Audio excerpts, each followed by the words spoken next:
දවසේ පේපර් එක කරන්න තියෙන මුල්ම ගාන වෙන්නේ සංඛ්‍යාත්මක ප්‍රකාශන සුළු කිරීමක්. ඔයාලට පේනවා ඇති මෙතන තියෙනවා 6 වැඩි කිරීම 3 ඍණ 7. මේ වගේ ප්‍රකාශන සුළු කරනකොට අපි දන්න රීතිය තමයි වමේ සිට දකුණට සුළු කරන්න ඕනේ. එතන මුලින්ම තියෙන්නේ වැඩි කිරීමක් ඊට පස්සේ අඩු කිරීමක්. නම් මුලින්ම කරන්නේ ගුණ කිරීම. 6 වරක් 3 18.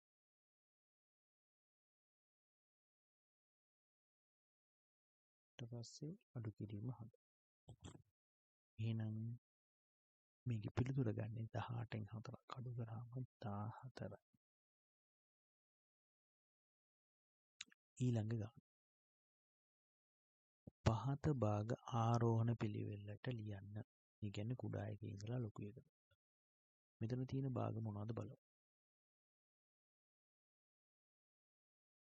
5යි 8න් 3, 5යි 8න් 7, 2යි 2න් 1. මේ ඔක්කොම ඇවිල්ලා විෂම භාග. නම් විෂම භාගවල සංසන්දනය කරනකොට අපි සලකනවා පූර්ණ සංඛ්‍යා. එතන 5 5 2. එහෙනම් පූර්ණ සංඛ්‍යා සංසන්දනය කරනකොට අපිට ගන්න පුළුවන් කුඩාම භාගය වෙන්නේ 2යි 2න් 1. හැබැයි මේ සංඛ්‍යා දෙක අපිට පූර්ණ සංඛ්‍යා වලින් සංසන්දනය කරන්න බෑ. මොකද 5 5 තියෙන හින්දා සංසන්දනයක් කරන්න බෑ.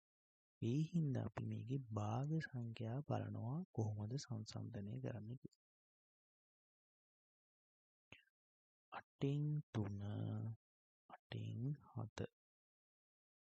මේකේ බලන්න හරය සමානයි. එහෙනම් ලවයේ තියෙන සංඛ්‍යා වලින් විශාලම සංඛ්‍යාව වෙන්නේ 7. එහෙනම් විශාලම භාගය වෙන්නේ 8න් 7. එහෙනම් මේකේ විශාලම භාගය වෙන්නේ 5යි 8න් 7. හරි. උත්තර ලියගමු. 2යි 2න් කට පස්සේ විශාල වෙන්නේ 5යි 8න් 3. ඊපස්සේ විශාලම භාගය වෙන්නේ 5යි 8න් 7. තුන්වෙනි ගාන. සමමිතික අක්ෂ දෙකක් පමණක් ඇති ද්විපාර්ශ්වික සමමිතික රූපයක් අඳින්න කියලා කියනවා. එහෙනම් අපිට අඳින්න පුළුවන් අපි දන්නවා ද්විපාර්ශ්වික සමමිතික අක්ෂ දෙකක් තියෙන රූපයක් වෙන්නේ සම ඍජුකෝණාශ්‍රිත.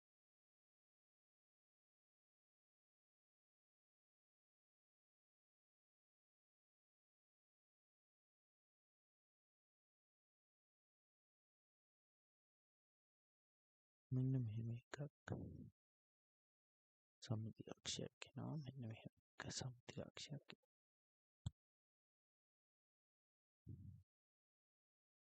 හතරවෙනි ගාන. මෙතන තියෙනවා ධන 5ට එකතු. හතරවෙනි ගාන. මෙතන තියෙනවා ධන 5ට එකතු. හතරවෙනි ගාන. මෙතන තියෙනවා ධන 5ට එකතු කරන්න කියලා ඍණ 2ක්. මේක අපි සංඛ්‍යා රේඛාවක් භාවිතයෙන් සුළු කරන්න ඕන. හරි. එහෙනම් අපි මුලින්ම බිඳුවේ ඉඳලා ධන 5ක් ධන දිශාවට යමු. ඔන්න ඊට පස්සේ මේකේ දිශාව වෙනස් වෙන්න වෙනවා. මෙතන තියෙන ඍණ ලකුණක් නිසා. පහේ ඉඳලා දිශාව වෙනස් වෙනවා. ඒ කියන්නේ ඍණ පැත්තට අපි ගමන් කරනවා 3 2ක් සමාන. හරි. ඒකක දෙකක් ගමන් කරාට පස්සේ මේකේ පිළිතුර වෙන්නේ බිඳුවේ ඉඳලා 3. එහෙනම් අවසාන පිළිතුර ධන 3. පස්වෙනි ගාන. කුඩා පොදු ගුණාකාරය හොයන්නේ. ප්‍රථමක සංඛ්‍යා බෙදීම වලින් අපි ඒක කරමු. 8 2කින් බෙදුනාම 4යි 12 2කින් බෙදුනාම 6යි. මේක ආපහු 2කින් බෙදෙනවා. 4 2කින් බෙදුනාම 2යි 6 2කින් බෙදුනාම 3යි. ඊට පස්සේ අපිට මේ 2යි 3යි යන සංඛ්‍යා දෙකම බෙදෙන සංඛ්‍යාවක් නෑ. එහෙනම් මෙතනින් බෙදීම නතර වෙනවා.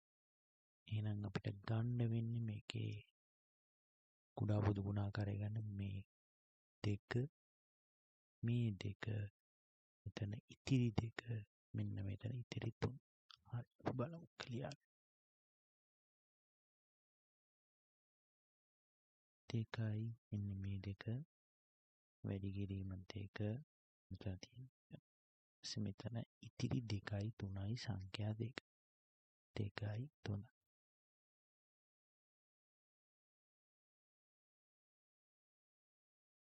හරි දෙවරක් 2 4යි 4 වරක් 2 8යි 8 වරක් 3 24යි.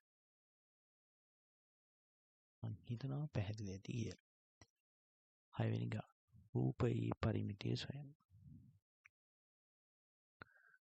හරි මම මේක මෙතනින් පටන් ගන්නම්. මෙතන ඉඳලා මෙතනට 10යි සෙන්ටිමීටර්. මෙතනලා මෙතනටත් 4යි සෙන්ටිමීටර්. හැබැයි මෙතන ඉඳලා මෙතනට දීලා නෑ දිග. හැබැයි අපි දන්නවා මේකේ මුළු දිග 10යි. මෙතන ඉඳලා මෙතනට 6යි. එහෙනම් මෙතන එන්නේ කීයද? හරියට 4යි සෙන්ටිමීටර්. මෙන්න මේ උස දීලත් නෑ. හරි මේකේ මුළු පළල වෙන්නේ 4යි. මෙතන කොටස 2යි. එහෙනම් මෙතන උස වෙන්නේ 2යි. එහෙනම් මුළු පරිමිතියට අපි ලියාගමු ඊළඟට. ඉතින් මම පටන් ගන්නවා. 2 10 4 4 2 අවසාන වශයෙන් 6 2යි 10යි 12යි 12යි 4යි 16යි 16යි 4යි 20යි 20යි 2යි 22යි 22යි 6යි 28යි. අමතක කරන්න එපා මේක ඒකක දාන්න. ඒකක වැඩ cm.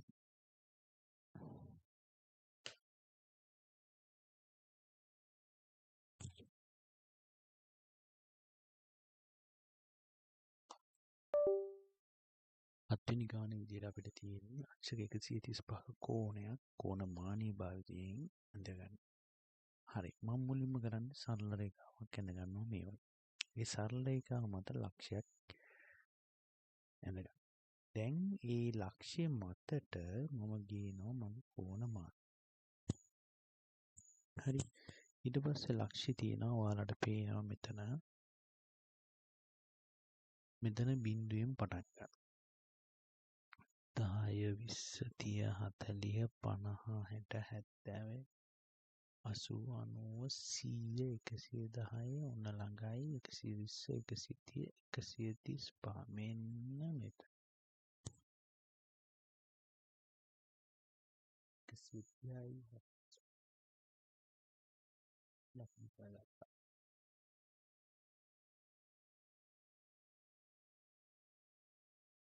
පස්සේ මම ඒ ලක්ෂ්‍ය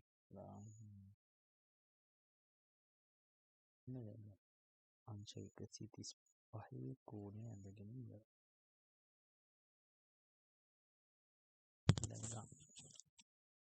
දැන් වයස අවුරුදු එක්සු නිමල්ට තව අවුරුදු 5ක් ගිය පසු වයස අවුරුදු 20ක් වේ.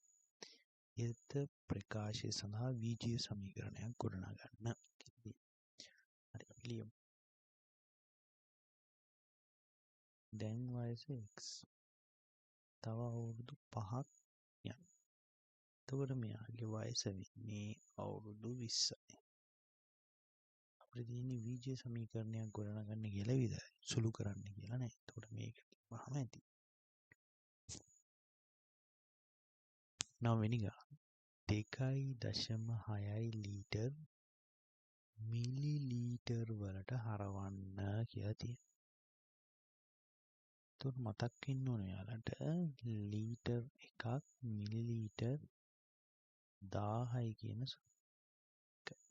හරි එහෙනම් මෙතන තියෙන්නේ 2.6 ලීටර්. එහෙනම් මේක මිලිලීටර් කරන්න මොකද කරන්නේ 1000න් ගුණ කරනවා.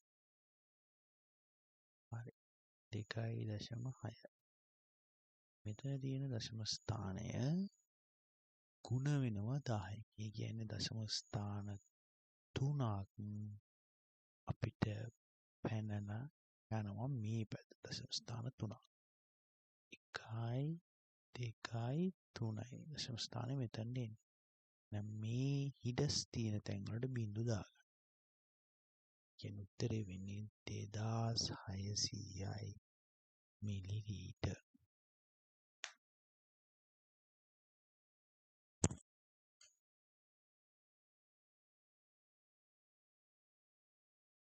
අන්තිමට කරපු දේ තියෙනවා. ඊළඟ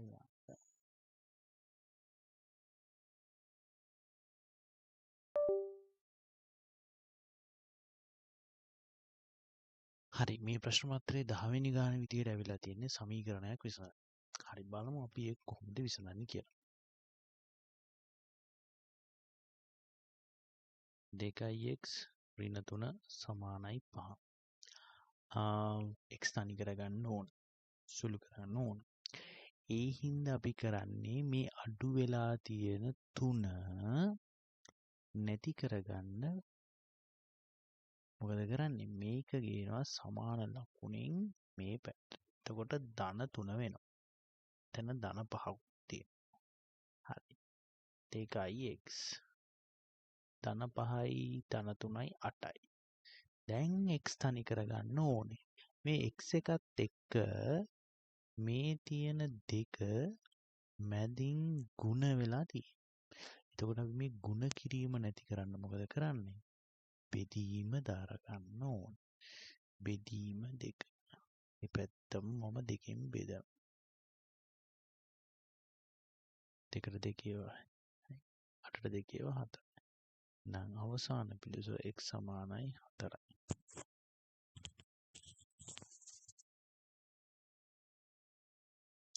ඊළඟට තියෙන්නේ දශම සංඛ්‍යාවක 2.56 ගුණ කරන්න ඕනේ 3.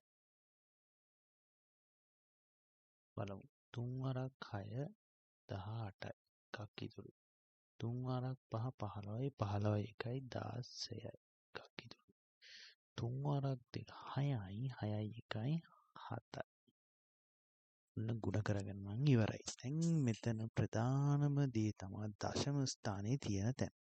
එතකොට බලන්න අපිට දීලා තියෙන සංඛ්‍යාවේ ඒ කියන්නේ 2.56 සංඛ්‍යාවේ දශම තිත තියෙන්නේ එක ස්ථානයට පස්සේ. එහෙනම් උත්තරේ එක ස්ථානයට පස්සෙන්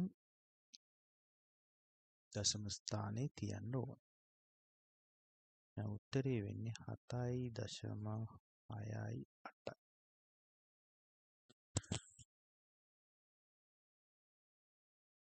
ඊළඟට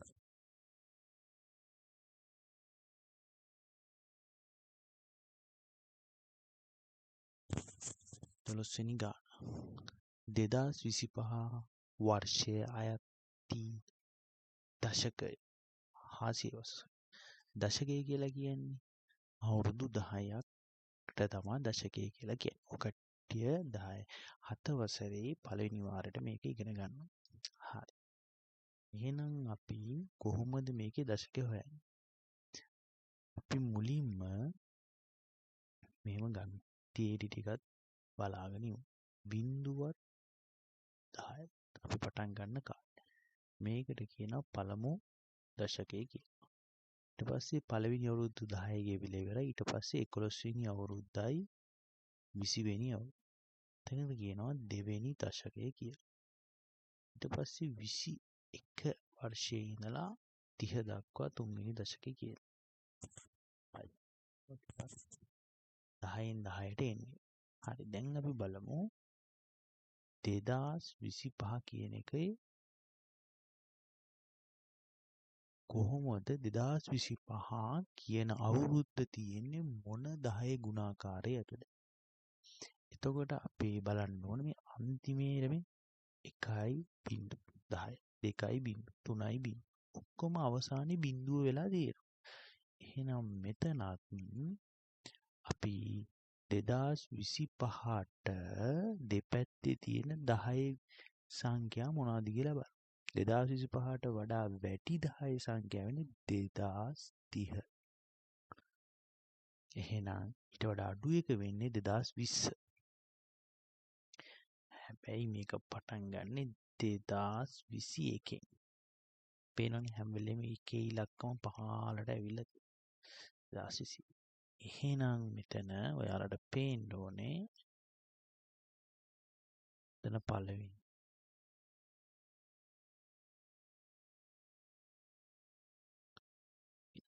right මෙතන 0.10ත් අතර පළවෙනි දශකය කියන්නේ බිඳුව කැපිලා ගිහින් 11ත් 20ත් අතර දෙවෙනි දශක බිඳුව කැපිලා ගිහින් 21ත් 30ත් අතර තුන්වෙනි දශක බිඳුව කැපිලා.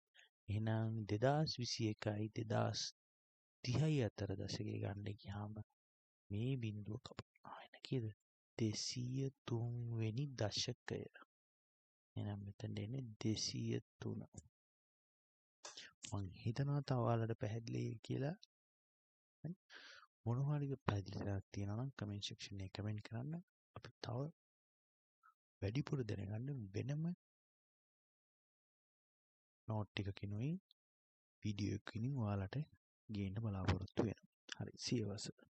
සියවස කියලා කියන්නේ අවුරුදු 100ක් කාලයක්. අද මම කිව්වා අවුරුදු 100ක.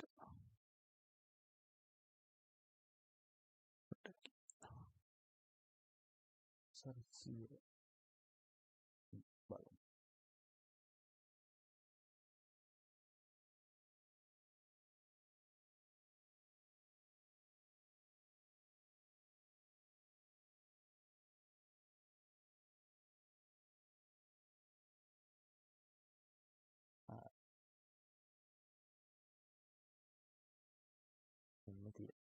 අවුරුදු 100ක කාල පරිච්ඡේදයක් සියවසක් කියලා හඳුන්වනවා.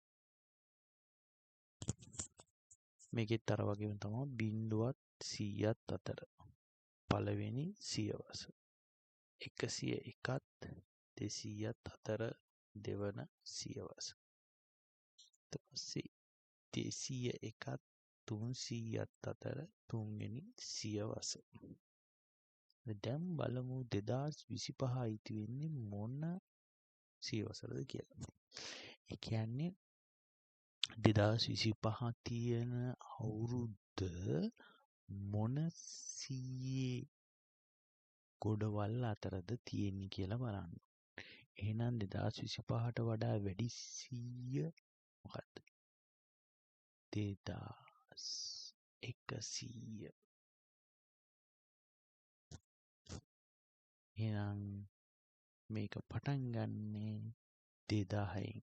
ඒකට තව එකක් එකතු වෙන්න ඕනේ. කියන්නේ 2001 මේ හැම වෙලේම අන්තිමේට එකෙන් තමයි ඉවර වෙලා තියෙන වර්ෂය. 2001. ඉවර වෙනකොට හැම වෙලේම බිංදු දෙකක් තියෙනවා මේ. ඔයාලට පේනවා සියවස්. හරි. මෙතනදී බිංදු දෙකක් කැපිලා පළවෙනි සියවස. බිංදු දෙකක් කැපිලා දෙවෙනි සියවස. බිංදු දෙකක් කැපිලා තුන්වෙනි. එහෙනම් මෙතන බිංදු දෙකක් කැපිලා 21 වෙනි සියවස. හරි. මම පොඩ්ඩක් වැඩිපුරත් ඔයාලට මේක කියලා දුන්නා. ඔයාලට ගන්න ලේසි විදිහ ටිකක්. හරි. එහෙනම් අපි ඊළඟ ප්‍රශ්නට යමු. 13 වෙනි ගාන විදියට අපිට කරන්න තියෙන්නේ පහත දැක්වෙන සංවෘත රූපේ සමාන්තර පාද යුගල ලියා දක්වන්න කියලා. ඔයාලට පේනවා ඇති මෙන්න මෙතන රූපයක් දීලා තිනවා පොඩියට. මෙන්න මේ AD DC CB PA කියලා සංවෘත රූපයක්. මේකේ අපෙන් අහනවා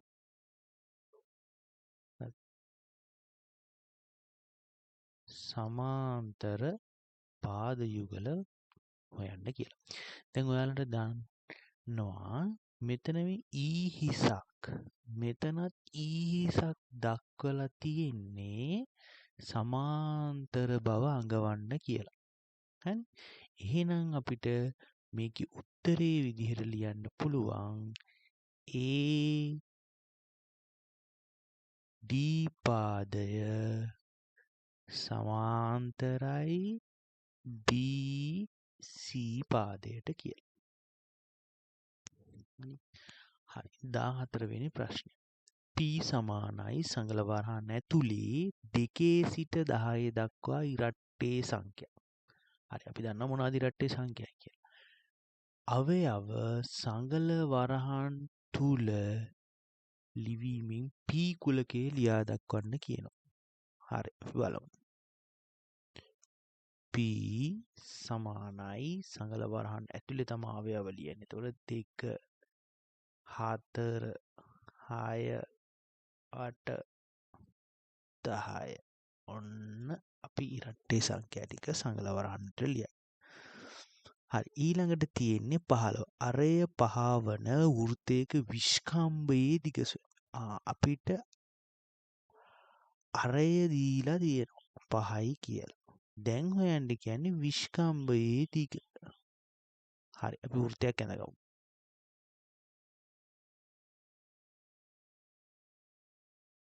හරි ඔන්න මම වෘත්තයක් ඇඳගත්තා.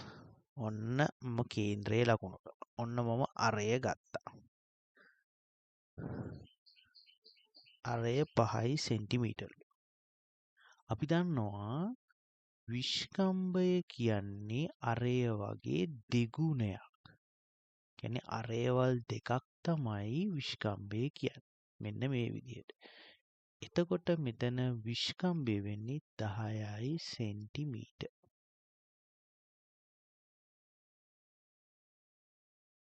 ඝන සමන් විසින් සාදන ලද ඝනකාභ හැඩ ඇති භාජනයක පරිමාව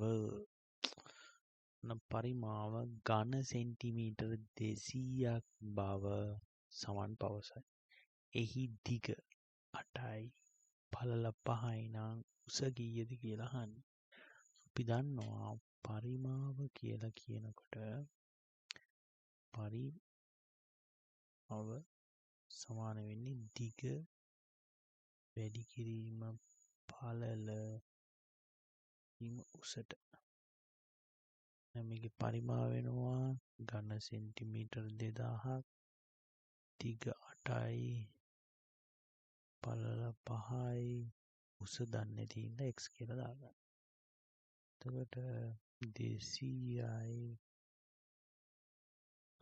ඝන සෙන්ටිමීටර් ඩොරප 40යි වර්ග සෙන්ටිමීටර් වැඩි කිරීම x. දැන් එහෙනම් මේ x තනි කරගන්න නම් ළමයි මොකද කරන්න ඕනේ අපි? මෙන්න මේ 40 අයින් කරගන්න ඕන. හරි මම ඒක නැතුව පොඩ්ඩක් ලියා ගන්නවා 200 සමානයි 40 වැඩි කිරීම x. දැන් මොකද කරන්නේ? වැඩි කිරීම නැති කරගන්න බෙදීම දා. ප්‍රතිවිරුද්ධ වැඩි. 40ට 40 කැප. x ඉතුරු වෙනවා. බිඳුවට බිඳුව කැපුවා. 20ට 4 5යි. 4ට 4 1. 5යි. 100 භාජනය උස වෙන්නේ 5යි 100. සිසුන් 5 දෙනෙකු අතර ලීටර් කිරි ලීටර් 6යි මිලිලිටර් 200ක් සමසේ බෙදන එක් අයෙකුට ලැබෙන කිරි ප්‍රමාණය සොයන්න. එහෙනම් මොකද කරන්නේ? මේ 6යි 2.2 මේ 6යි ලීටර් මිලිලීටර් 200 මම ඔක්කොම මිලිලීටර් කියලා ගන්නවා. එතකොට දන්නවා මිලිලීටර් 6200. ඒක බෙදනවා 5න්. මොකද 5 දෙනෙකු අතර බෙදන්නේ 6ට 5 ඒවා 1යි. 1 වරක් 5 5යි. එකක් ඉතුරුයි 12යි. 12ට 5 ඒවා 2යි. ඒක 10යි. 1යි. බිඳුවයි. 20ට 5 5යි. 20යි බිඳුවයි. කියන්නේ 1250යි 1යි ලීටර් 250යි මිලිලීටර්. හරි. පරිසරයේ ගතික කෝණ දක්නට ලැබෙන අවස්ථා දෙකක් තියෙනවා. අපි ඉගෙන ගන්නවා කෝණ වර්ග දෙකක්. ස්ථිතික කෝණයි ගතික කෝණ. ස්ථිතික කියලා කියන්නේ කෝණවල විශාලත්වය වෙනස් වෙන්නේ නැහැ. ස්ථීරවම තියෙන දේ. ගතික කෝණ කියලා කියන්නේ කෝණ විශාලත්වය වෙනස් වෙනවා. මෙන්න මේ වගේ. ඔයාලගේ පාඩම් පොතේ දීලා තියෙන උදාහරණ දෙකක්. ඔරලෝසු කටු අතර තියෙන කෝණයේ ස්ථිතික ගතික කෝණ. මොකද ඒක හැම වෙලෙම වෙනස් වෙනවා. කටු කැරගෙනකොට වෙනස් වෙනවා. අනිත් එක කතුර. කතුරේ අපි ඇඟිලි වලට දාලා හිට මෙහෙට කරපු ගමන් කකුල් ඒ තියෙන කෝණවල විශාලත්වය අඩු වැඩි කරගන්න. ඉතින් ඔය දෙක ඔයාලට මතක තිබුණොත් මේ පරිදි ලියන්න. ඒකට ලකුණු හම්බ වෙනවා.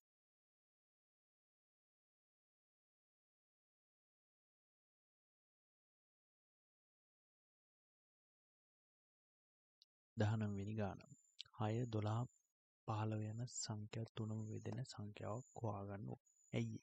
මහා පොදු ගුණාකාරය හොයන්න නම් අපි මේ සංඛ්‍යා තුනම බෙදෙන සංඛ්‍යාවක් තෝරගන්න ඕනේ. එහෙනම් අපි 6 12 15 කියන සංඛ්‍යා තුනම බෙදෙන සංඛ්‍යාව වෙන්නේ 3. 6ට 3ව 2යි 12ට 3ව 4යි 15ට 3ව 5යි. ඊට පස්සේ මෙන්න මේ එන 2 4 5 කියන සංඛ්‍යා තුනම බෙදෙන සංඛ්‍යාවක් නැහැ. එහෙනම් මේකේ මහා පොදු සාධකයේ විදිහට උත්තරේ ගන්නේ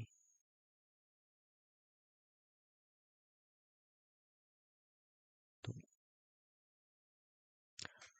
හරි. අවසාන ප්‍රශ්නේ.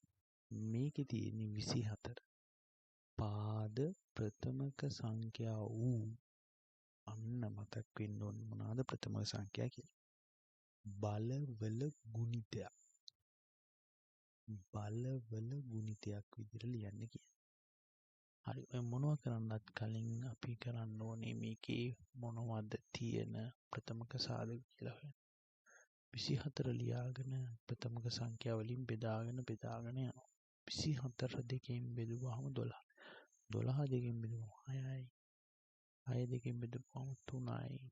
3 තුනෙන් බෙදුවාම 1යි. ඔන්න දැන් අපි මෙතනින් එහාට ආයෙ බෙදන්නේ නැහැ. එක ආවට පස්සේ බෙදෙන එක නතර කරනවා. එහෙනම් අපි මේකේ ලියා ගන්න උත්තර ටික 2 වැඩි කිරීම 2 වැඩි කිරීම 2 වැඩි කිරීම 3. මේ කොහොමද ලියලා තියෙන්නේ? විහිදුවලා ලියලා තියෙන්නේ. හරි. දෙකේ ගොඩවල් 3ක් තියෙනවා. එහෙනම් 2 3 වෙනි බලය වැඩි කිරීම 3. දැන් මෙතන තියෙන්නේ බලවල ගුණිතයක්.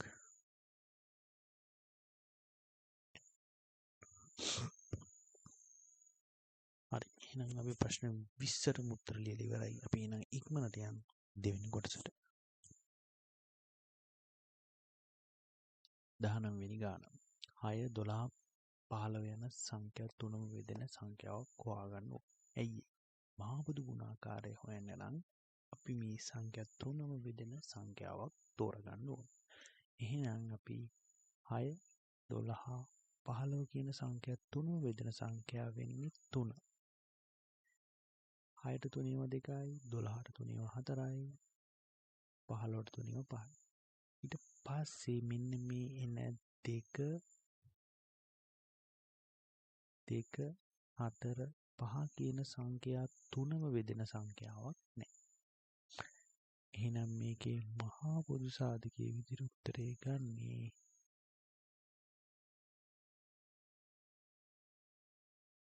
3. හරි. අවසාන ප්‍රශ්නේ. මේකේ තියෙන්නේ 24 පාද ප්‍රථමක සංඛ්‍යා වූ අන්න මතක් වෙන්න ඕන මොනවාද ප්‍රථමක සංඛ්‍යා කියලා. බලවල ගුණිතයක්. බලවල ගුණිතයක් විදිහට ලියන්න කියලා. හරි. ඔය මොනවා කරන්නත් කලින් අපි කරන්න ඕනේ මේකේ මොනවද තියෙන ප්‍රථමක සාධක කියලා හොයන්න. 24 ලියාගෙන ප්‍රථමක සංඛ්‍යා වලින් බෙදාගෙන යනවා. 24 දෙකෙන් බෙදුවාම 12. 12 දෙකෙන් බෙදුවාම 6යි. 6 දෙකෙන් බෙදුවාම 3යි. 3 තුනෙන් බෙදුවාම 1යි. ඔන්න දැන් අපි මෙතෙන් එහාට ආයෙ බෙදන්නේ නැහැ.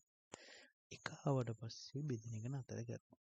එහෙනම් අපි මේකේ ලියා ගන්න උත්තර ටික 2 වැඩි කිරීම 2 වැඩි කිරීම 2 වැඩි කිරීම 3. මේ කොහොමද ලියලා තියෙන්නේ? විහිදුවලා ලියලා තියෙන්නේ. හරි. 2 ගොඩවල් 3ක් තියෙනවා. එහෙනම් 2 3 වෙනි බලය. වැඩි කිරීම 3. දැන් මෙතන තියෙන්නේ බලවල ගුණිතයක්.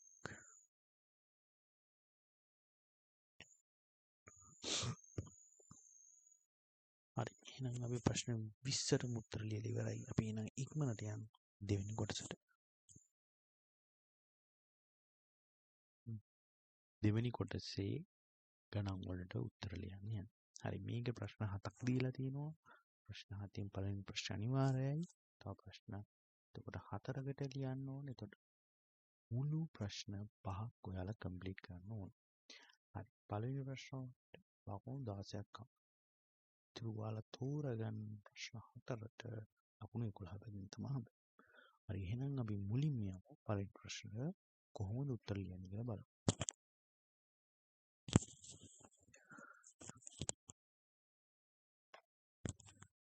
පාසලේදී සමාන්තර රේඛා ඇඳීමට භාවිත කළ ජ්‍යාමිතික උපකරණ දෙකක්. හරි. ඔයාලට මතක ඇති පාඩමේට පටන් ගන්නකොට සමාන්තර රේඛා අඳින්න ගන්නකොටම පාවිච්චි කරේ මොනවද? අඩි රූල. ඒ වගේම විහිත චතුරස්‍රය. හරි. දැන් ඒකට පළවෙනි එකට උත්තරේ හරි. එහෙනම් අපි යන් ඊළඟ B කොටසට. පහත දැක්වෙන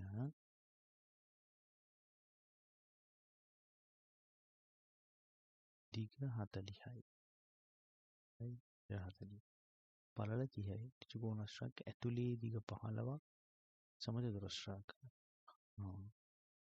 සමචතුරස්‍රය කියන්නේ මේ පාදවල දිග ඔක්කොම සමානයි. සමචතුරස්‍රයක් කියලා කිව්වම ඔයාලා දන්නවා පාදවල දිග සමාන.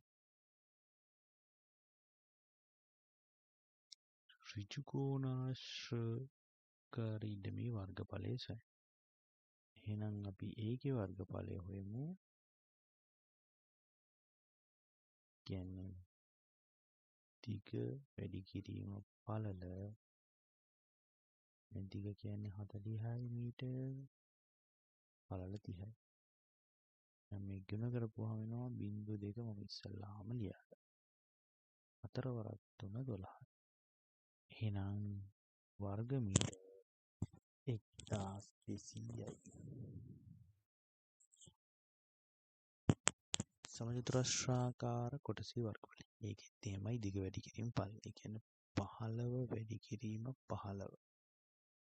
15න් ගුණ කරාම 225යි වර්ග සෙන්ටිමීටර්. මේ අඳුරු කර ඇති කොටසේ වර්ගඵලය හොයන්න කියනවා දැන්. ඒ කියන්නේ මේ මුළු රූපයේ වර්ගඵලයෙන් මේ සමචතුරස්‍රාකාර කොටසේ වර්ගඵලය මොකද කරන්නේ? අඩු කරන්න ඕන. 1200න් අඩු කරනවා 225. හරි. හරි. ඒතකොට කීයද දෙන්නේ? 975යි වර්ග මීටර.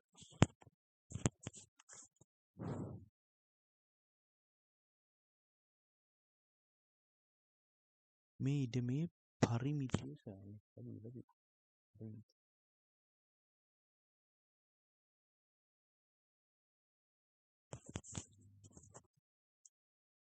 මේ ලොකු ඉඩම. පරිමිතිය කියන්නේ වටේ දිග. ඒ කියන්නේ 30. 30යි 40යි මෙතනත් 30යි මෙතනත් 40යි.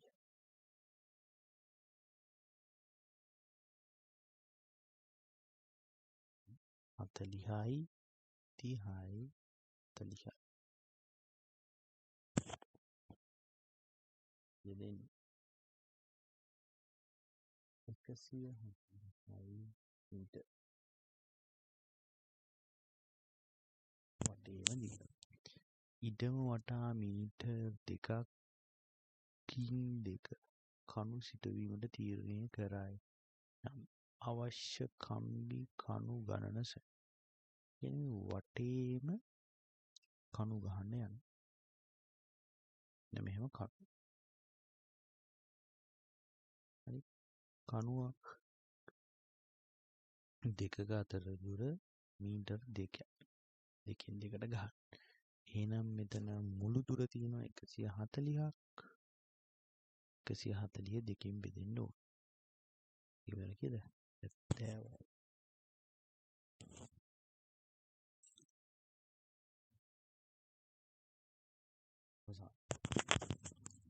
ඉඩම වටා කම්බි පොටවල් 6ක්. පොටවල් 6ක්. කියන්නේ මේක මෙන්න මේ රූපයේ පරිමිති 140 කියලා අපි දන්නවා. මීටර 140යි. එහෙනම් මේකේ වටයක් කම්බි වටයක් ගහන්න මීටර 140ක් ඕන. එහෙනම් ඒ වගේ ඒවා 6ක්. 140යි මීටර වැඩි කිරීම 6. 6 වරක් 0.0යි 6 වරක් 4 24යි එකක් ඉතුරු 6 වරක් 6යි 2යි 6යි 2 8.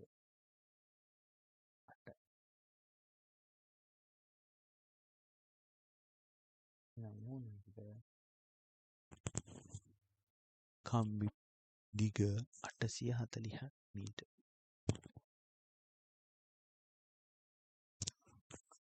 හරි දෙවෙනි ගානේ අපිට තියෙන්නේ භාග සංඛ්‍යා විෂම භාග මිශ්‍ර භාග කරන්නේ කොහොමද? මිශ්‍ර භාග විෂම භාග කරන්නේ කොහොමද? මෙන්න භාග සම්බන්ධ ගණන් කීපයක්. මුලින්ම තියෙනවා විෂම භාගයක් 3යි 2කින් 1 කියලා. ඒක විෂම භාගයක් කරන්න ඕන. හරි කරන්නේ මෙහෙමයි. මෙන්න මේ තියෙන හරේ තියෙන 2 මේ තියෙන පූර්ණ සංඛ්‍යාවෙන් වැඩි කරනවා. දෙවරක් 3. හරි. 6යි. 6ට මේ ලවේ තියෙන ගාන එකතු කරනවා. එකක් එකතු. කියන්නේ 7. කියන්නේ උත්තරේ 2කින් 7යි. හරි. දෙවෙනි කොටසේ තියෙන්නේ මිශ්‍ර භාගයක් විදියට මේ තියෙන විෂම භාගය. හරි අපි දන්නවා එක කරන්නේ මේ 29 3න් බෙදන්න ඕනේ. 9යි 9 වරක් 3 27යි දෙකක් ඉතුරු. එහෙනම් මේකේ 29ට 3ේව 9ක් තියෙනවා. හරය වෙනස් වෙන්නේ 3යි. ඉතිරි දෙක තමයි මෙතනදී. හරි භාග සංසන්දනය. මෙතන තියෙන්නේ ලවයේ සමාන භාග දෙකක්. ලවයේ සමාන හින්දා අපි හරයේ තියෙන සංඛ්‍යා දෙක බලනවා. 6යි 7යි. ඒකෙන් වැඩි වෙන සංඛ්‍යාව වෙන්නේ 7. ඒ කියන්නේ මෙතන කෑලි එකකට හිතන්නේ කෑලි 7ක් කපලා එකක් ගන්න එකද ඔයාලා කැමති? කෑලි 6ක් කපලා එකක් ගන්නවද කැමති? කෑලි ප්‍රමාණය වැඩි වෙන්න කපන ප්‍රමාණය වැඩි වෙන්න කෑලි ප්‍රමාණය කුඩා වෙනවා. එහෙනම් මේකේ කුඩාම වෙන්නේ 5න් 7. විශාල වෙන්නේ 5න් 7. හරි ඊළඟට තියෙන්නේ මිශ්‍ර සංඛ්‍යා දෙකක් එකතු කරන්න. එකතු කරන්න නෙවෙයි. ලකුණු යොදලා මේකෙන් ලොකු කුඩා කොහොමද හොයන්නේ? දැන් පූර්ණ සංඛ්‍යාව එක්ක සංසන්දනය කරන්න බෑ. මොකද 5 තියෙන්නේ. ඒ හින්දා අපි භාග සංඛ්‍යා දෙක ගන්න. 3න් 1 2කින් 1. හරේ සමාන කරගන්න අපි ලවයේ හරයක් දෙකම සංඛ්‍යා හරේ තියෙන සංඛ්‍යා මාරු කරලා වැඩි. මෙතන තියෙන 3 හරය එහෙනම් මේ භාගෙ වැඩි කරන්නේ 2. මෙතන හරය තියෙන 2 එහෙනම් මේ 3 කියන සංඛ්‍යාවෙන් මේ හරය එකම වැඩි. 6න් 2යි 6න් 3යි. කොහොමද විශාල? 6න් 3 විශාල. එහෙනම් මේකේ 5යි 2කින් 1 විශාල තියෙන්නේ. හරි ඊළඟට තියනවා සුළු කරන්න කියලා 2යි 5න් 1යි 4යි 5න් 3යි. එහෙනම් මම මේකේ පූර්ණ සංඛ්‍යා දෙක ඉස්සරහම ගන්නවා. 5න් 1යි 5න් 3යි. පූර්ණ සංඛ්‍යා දෙක එකතු වුණාම 4යි 6යි ඔක්කොම 4ට දෙයක් එකතු වුණාම 6යි. භාග සංඛ්‍යා දෙක හරයන් දෙක සමානයි. එහෙනම් ලවයේ තියෙන සංඛ්‍යාව එකතු වෙනවා. 5න් 4යි. මේ පිළිතුර වෙන්නේ 6යි 5න් 4යි.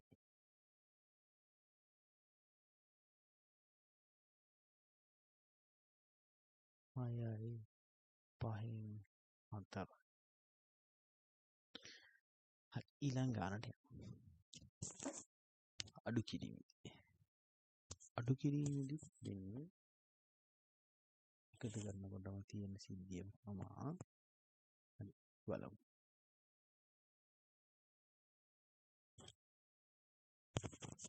පූර්ණ සංඛ්‍යා දෙක මම ඉස්සරහට ගන්නවා 5 ඍණ 2.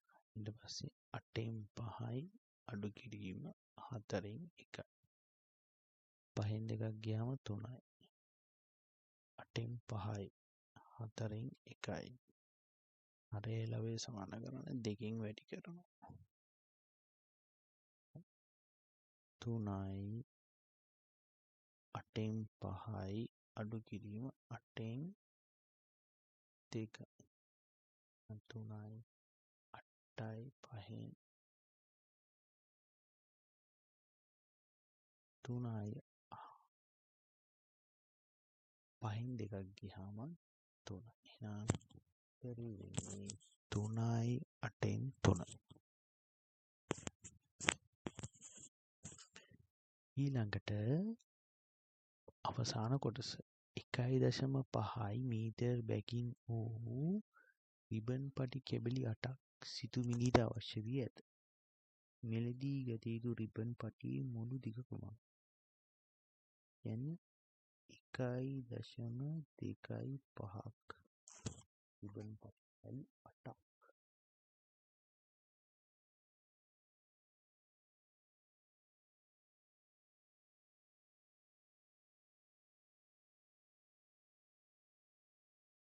බලන්න වැඩි කරලා.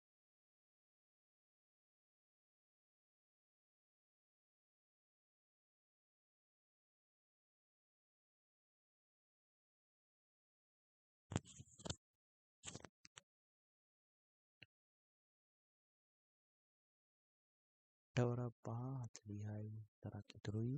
අටවරක් 2 16යි 16යි 4යි 20යි. දෙකක් ඉතුරු. අටවරක් 1 8යි ඉතිරි දෙකයි 10යි. දශම ස්ථානයේ තියන්නේ එක ස්ථානයට පස්සේ. එහෙනම් ඒ කියන්නේ සංඛ්‍යා දෙකකට ඉස්සරහින්. මෙතන සංඛ්‍යා දෙකකට ඉස්සරහින් 10යි මීටර්.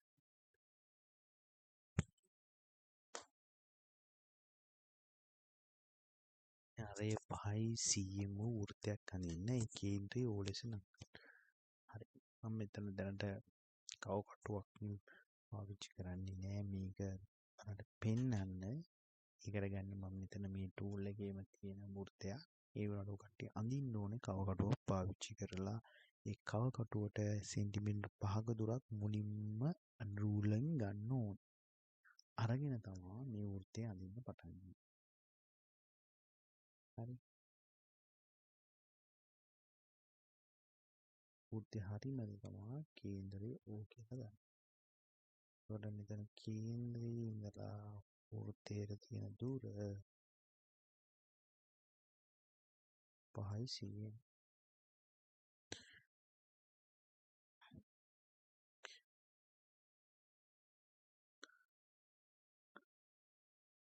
මම මෙතන P ලක්ෂයක් ලකුණු කරගන්නවා. දැන් වෘත්තයේ මත පිහිටි ඕනෑම ලක්ෂයක් P ලෙස නම් කරන්න. එකත් හරි වෘත්තයත් OP රේඛාව වෘත්තය හමුවසේ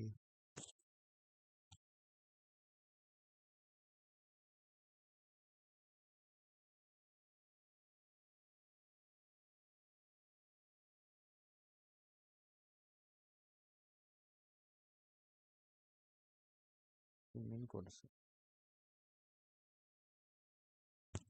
OP රේඛාව වෘත්තය මත හමු දික් කර වෘත්තය මත OP එක ඔන්න PO එක මම ලක් කරා. ඒක තවදුරටත්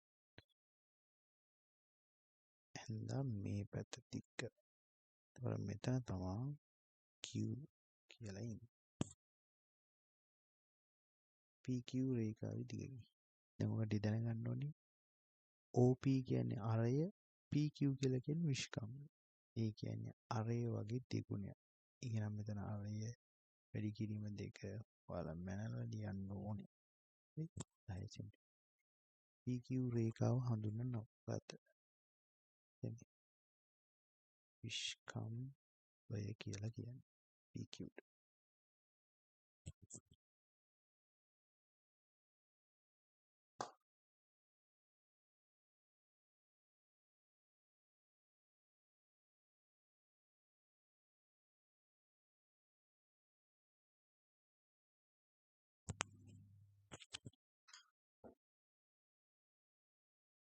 හතරවෙනි ගාන. අඥාත පද ඇතුළත් කරපු ගාන. විජය ප්‍රකාශ. ළමයාගේ නම පබලු. ඔහු සතු මුදල් X. ළමයාගේ නම කෝකිල රුපියල් Y. ඕෂිනී පබලු ළඟ ඇති මුදල මෙන් දෙගුණයක්. පබලු ළඟ ඇති මුදල මෙන් දෙගුණයක්. පබලු ගාව තියෙන්නේ X ඒ වගේ දෙකක්. ඒ කියන්නේ 2 වැඩි කිරීම X. 2යි X ප්‍රමාණයක් තමයි පබලු ඕෂිනී ළඟ තියෙන්නේ. පබලු හා කෝකිලා ළඟ ඇති මුදල දැක්වෙන විජය ප්‍රකාශය. පබලුට X කෝකිලාට Y. ඒ දෙකේ එකතු රුපියල් X ධන Y. ඕෂිනී ළඟ ඇති මුදල අපි දැන් කලින් කිව්වා වගේම රුපියල් 2යි X. තිදෙනා ළඟ ඇති මුදල. හරි. එතකොට මොකද කරන්නේ? X ධන Y කියන්නේ පබලුයි කෝකිලයි. 2යි X ඕෂිනී. දැන් ඔන්න සජාතීය එක වගේ පද තියෙනවා දෙකක්. X උයි 2යි. ඒ දෙක එකතු වුණාම එක්තරේ වෙන්නේ 3ix ධන y රුපියල්. දැන් පබලු ළඟ ඇති මුදල රුපියල් 15ක්.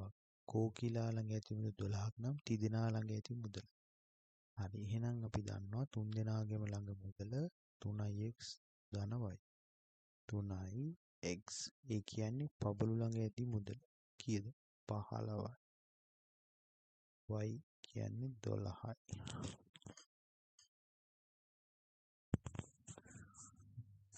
3 වරක් 15 කියන්නේ 3 වරක් 5 15යි. එකක් ඉතුරුයි 3 වරක් 1 3යි. තරයි 12යි. 57යි රුපියල්.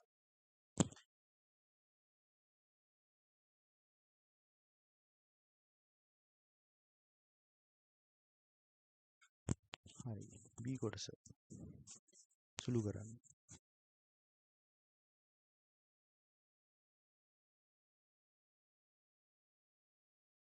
x x මම සජාතීය පද එක ළඟට ගත්තා.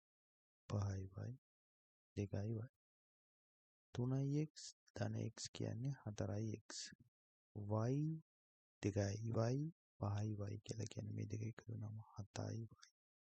ඔන්න දීලා තියෙන අඥාත පද සජාතීයව වෙන වෙන බල එකතු කරලා අවසාන පිළිතුර ගන්න. මේකේ දැන් 4x 7y එකතු කරලා 11xy කියලා දාන්න පුළුවන්ද? බෑ. ඒක කරන්න බෑ.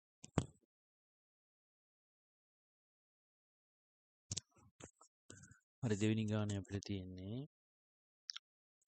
හරි. පස්වෙනි ගාන තියෙන්නේ අපිට කරන්න. පස්වෙනි ගාන විදිහින් ත්‍රිකෝණ සම්බන්ධ ගානක් කෝණවල මොනවද ඔයාලා දන්නේ? කෝණ වර්ග කීයක් තියෙනවා? කෝණ වර්ග 5ක් තියෙනවා. සුළු කෝණ, ඍජු කෝණ, මහා කෝණ, පරාවර්තන කෝණ, සරල කෝණ.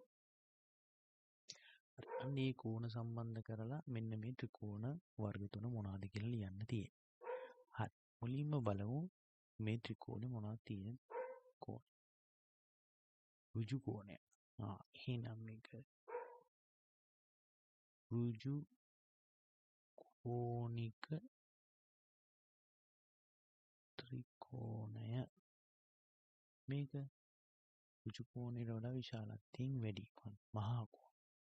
එහෙනම් මහා කෝණික ත්‍රිකෝණය. මෙතන කෝණ තුනම විශාලත්වයෙන් සමානයි. නේද? එහෙනම් මොනවාද? ඒ වගේම කෝණ විශාලත්වයෙන් ඍජු කෝණයකට වඩා අඩුයි. එන්නේ සුළු කෝණික ත්‍රිකෝණ.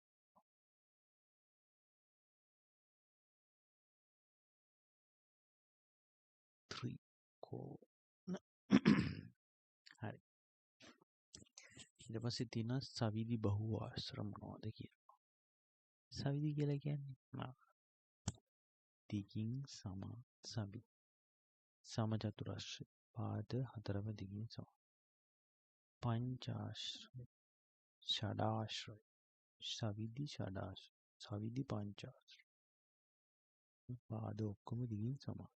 මේ වගේ දෙකක් ලිව්වොත් ඔයාලට මේකට උත්තරේ ලකුණු ටික හම්බ වෙනවා. හරි. අපි ඊළඟ කොටසට යමු. C. රූපී ඇසුරෙන් පහත ප්‍රශ්න වලට පිළිතුරු ලියන්න. මුලින්ම තියෙන්නේ සමපාද ත්‍රිකෝණයක් නම් කරන්න. ඔයාලට පේන ඉරි කෑලි තුනක් ගහලා. දෙකේ ඉරි කෑලි තුනක් ගහලා මේ. ඒ කියන්නේ EFC ත්‍රිකෝණය මොකද වෙන්නේ? සමපාද ත්‍රිකෝණය.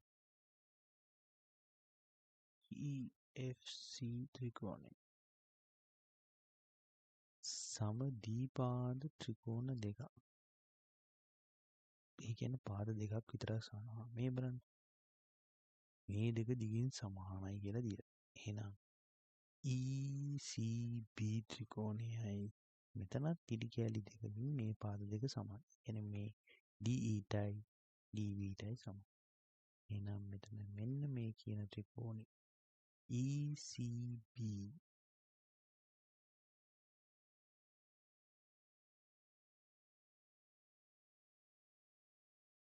වගේම ඊළඟට මෙන්න මේ EBD ත්‍රිකෝණය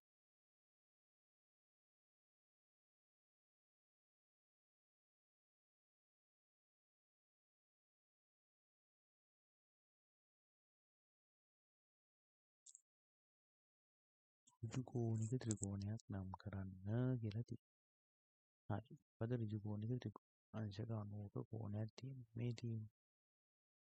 හරි ලේසි එක හොයන්න. මුල් ළඟ තියෙන්නේ. මෙන්න මේ ABE ත්‍රිකෝණ.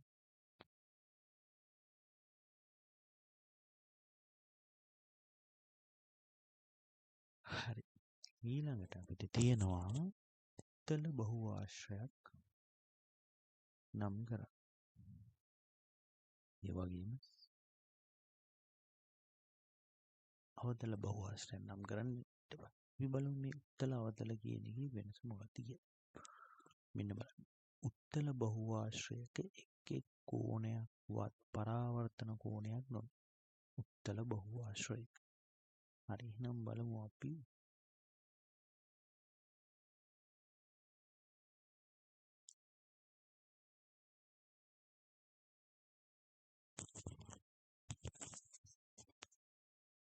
මේ බලන්න.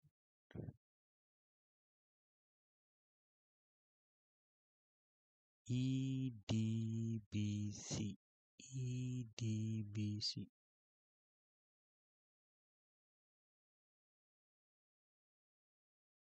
තල එක පරාවර්තන කෝණයක් වන්නේ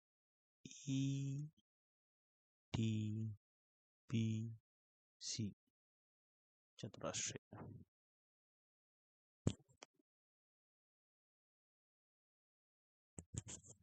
ඊට පස්සේ අවතල බහුවශ්‍රය. අවතල බහුවශ්‍රය කියන්නේ ඒකේ තියෙනවා පරාවර්තන කෝණයක්.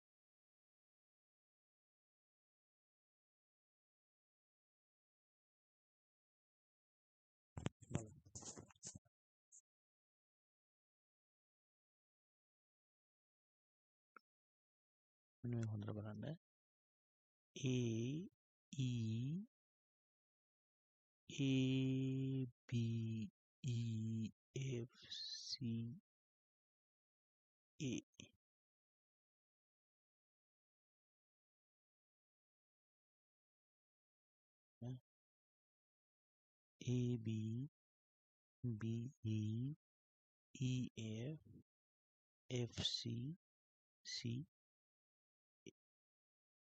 මෙන්න මෙතන තියෙනවා මොකද්ද? පරාවර්තන කෝණයක් මෙන්න මේ සීට. අන්න ඒකින්ද තමයි ඒකට අවතල බහුවශ්‍රයක් කියලා කියන්නේ.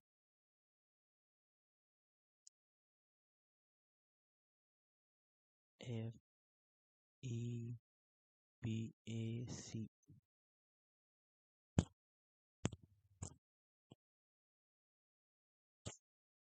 හයවෙනි කොටස. මේකේ කොටස් තුනක් තියෙනවා ABC කියලා. A කොටස දර්ශක පාඩමින්, B කොටස දශම සංඛ්‍යා සුළු කිරීම පාඩම, C කොටසත් එහෙම. හරි. A කොටස 64 පාදය 4 වූ දර්ශක අංකණයෙන් ලියන්න කියලා තියෙනවා. මොකද කරන්නේ අපි? එතකොට දන්නවා 64 කියන සංඛ්‍යාව පෙන්වන්න ඕනේ 4 දර්ශකය. පාදය 4 වූ දර්ශක. නම් පාදය 4 වූ කියලා කිව්වා මේ 64 කියන බෙදන්නේ 4ෙන් බෙද. 6ට 4 1යි 2යි 24ට 4 ඒවා 6. අපව 4ෙන් බෙද. 16ට 4 ඒවා 4යි. 4ෙන් බෙදුවම 1යි.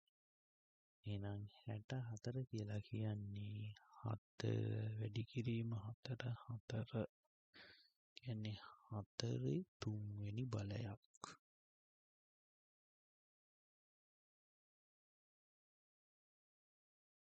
ඊට පස්සේ දෙවෙනි කොටස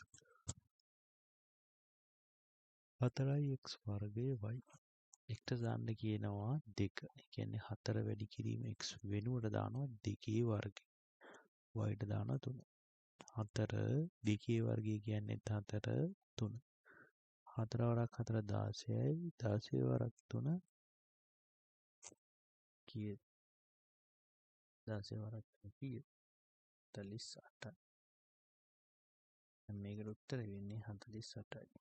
ඔයාලා මතක තියාගන්න ගාන හදනකොට උත්තරේ එක තැනක ගාන හදන විදිය එක තැනක එහෙම දාන්න එපා. මගේ නැතුව ඔයාලා එක පිළිවෙලට එක තැනක උත්තරේ ගාන හදන විදිය ඔක්කොම එකට තියෙනවා. හරි. ඊට පස්සේ B කොටස නිවැරදි පිළිතුර යා කරන්න තියෙනවා. බලමු.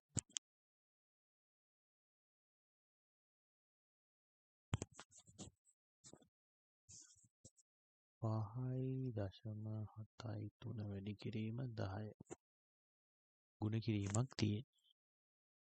බිඳුව තියෙනවා. එහෙනම් දශම ස්ථානේ එකක් මේ පැත්තට. ඒ කියන්නේ වගේ දකුණු අත පැත්තට පයින්. 5යි 7යි දශම 3යි.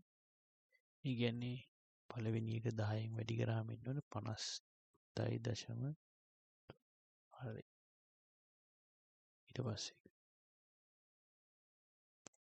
0.5යි 7යි 3 බෙදන්න ඕනේ 10යි. ඔන්න දැන් 10න් බෙදන්න තියෙන්නේ. මේ තියෙන දශම ස්ථානයේ පිටිපස්සටද පනින්නේ ඉස්සරහට.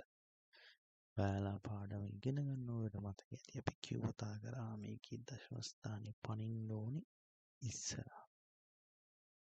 එකක් ඉස්සරහ. 5යි 7යි 3. මෙතන තිබුණේ එකක් පැන්න එහෙනම් මෙතන තියෙන දශම ස්ථානෙට කලින් බිඳුව දාගන්න. හරි. එහෙනම් මේක එහෙනම් අපිට කතා දෙකක් නේ සංඛ්‍යා දෙක යා කරන්නේ මේකට උත්තරේ මොනවද බලමු මේක කොහොමද කරන්නේ 5යි 57.3 වැඩි කිරීම 1000 57යි 3 මෙතන ඉඳලා දශම ස්ථානයේ කීයක් පයින්නවද අපිටම එකයි මේ සංඛ්‍යා නැති තැන් වලට බිංදු දාන්න 57යි 3යි බිංදු 2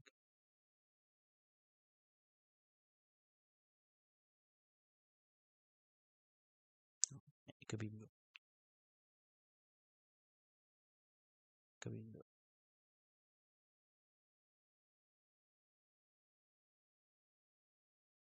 CN වැඩි කරන්න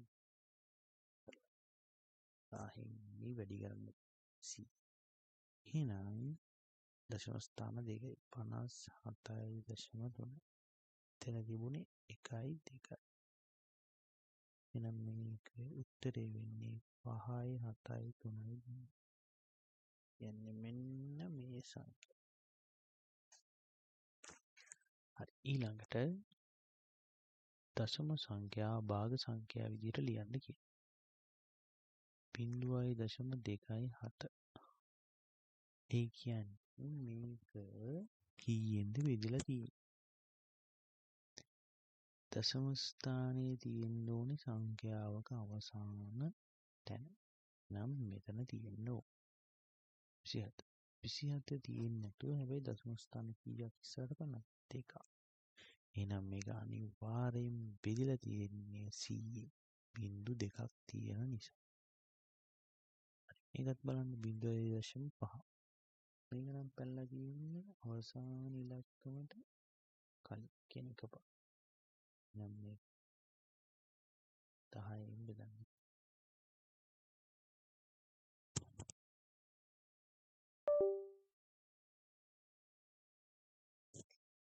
හත්වෙනි ගාන අවසාන ගානේ මුලින්ම අපිට අහලා තියෙන්නේ කුලක සම්බන්ධ ගාන බිංදුවත් 10ත් අතර ඇති ඔත්තේ සංඛ්‍යා වෙන් රූප සටහනකින් ලියන්න කියලා තියෙනවා හරි වෙන් රූප සටහනක් අනිවා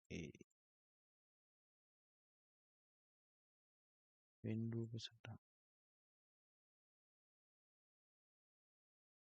මොනවද ඔත්තේ 1 3 5 9 ඊපස්සේ තියෙනවා රෝම ඉලක්කම් 2 B 3 6 9 12 දැකගම ඔයාලට කියන්න පුළුවන් මේ 3 චක්‍රේ එහෙනම් අපි කොහොමද ඒක පොදු ලක්ෂණයක් විදිහට මේකට උත්තරේ ලියන්නේ කොහොමද කියලා B සමානයි සංගල වරහන් බිංදුවත් 15වත් අතර ඇති තුනේ ගුණාකාර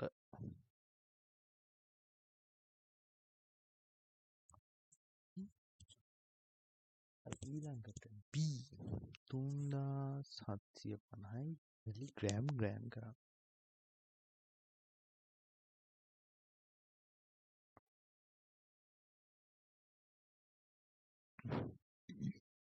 කරන්න 10න් බෙදමු අපි දන්නවා ග්‍රෑම් එකක් මිලිග්‍රෑම් 1000යි කියලා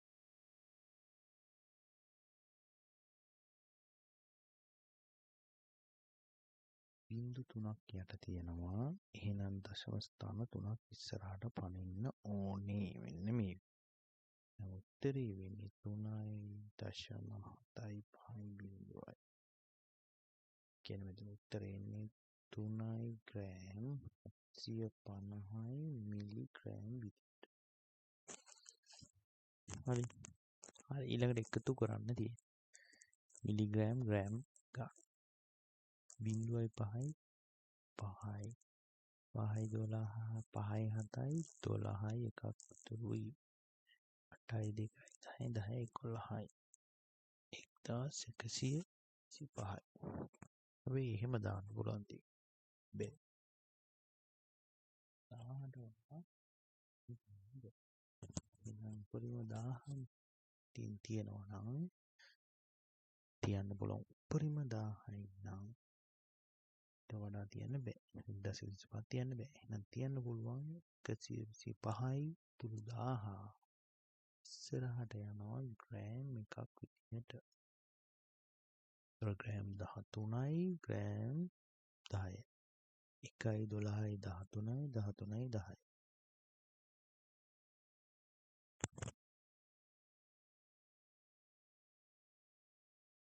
ග්‍රෑම් 23යි මිලිග්‍රෑම් 125යි. හරි. ඊළඟට තියෙන්නේ ගුණ කිරීම.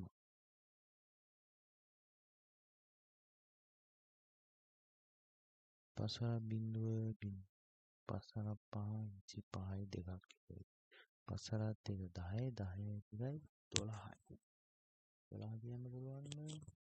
ඒ කියන්නේ 12 කියලා කියන්නේ 1250. මෙන්න මෙහෙම. බෑ. කියන්න පුළුවන් උපරිම වෙන්නේ 250යි. ඉතුරු 1000 ඉස්සරහට යනවා කිලෝග්‍රෑම් එකක්. පස්සරක් දෙක 10යි 10යි එකයි 11යි. Kilogram 11යි gram 250. නම් අපි පිළිතුරු සේරම ලියලා ඉවරයි මේ ප්‍රශ්න පත්‍රය. එහෙනම් ඔයාලටත් මේ පේපර් එක ඩවුන්ලෝඩ් කරගන්න පුළුවන් මේ වීඩියෝ එකේ තියෙන ඩිස්ක්‍රිප්ෂන් ඒරියා එකේ තියෙන ලින්ක් එකෙන්. ළම මුලින්ම ටයිම හරියම පැය ගානක් ඇතුළත පේපර් එක කරන්න. පේපර් එක කරලා හරි වැරදි ඔයාලට බලා ගන්න පුළුවන් මෙන්න මේ වීඩියෝ එකේ. තව මේ වගේ ඔයාලගේ දාන වසරවල වලට ගණන් වීඩියෝස් අපි අප්ලෝඩ් කරනවා YouTube channel එකේ. ඔයාලට එසෙන්ම දැන ගැනීමට බලන්න පුළුවන්. bell icon එක click කරන්න notification click කරලා තියෙනවා. තවත් දවසක අපි ආයෙත් හම්බෙමු අලුත් පේපර්